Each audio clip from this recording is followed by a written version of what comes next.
Pagbati sa ating mga viewers. Mga ka-SSS at Pag-ibig members. SSS at Pag-ibig pinaigting ang Calamity Loan Programs.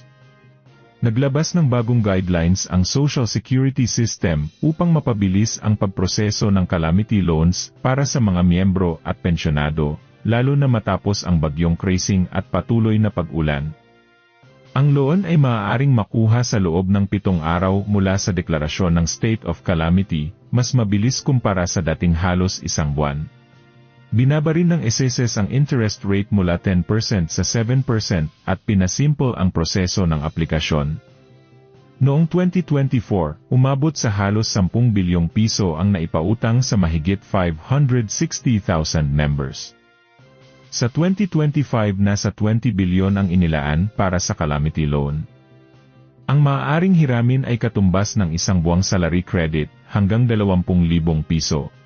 Kailangan ng 36 na buwang kontribusyon, 6 sa loob ng nakaraang 12 buwan. Kailangang walang past due loans at may debt assistance account. Ang loan ay babayaran sa loob ng 24 na buwan at may 1% na service fee. Samantala para sa Pag-ibig Calamity Loan Requirements, una, Accomplished Loan Application Form, Valid ID. Patunay ng kita o Employer Certified Income. Pag-ibig Loyalty Card Plus.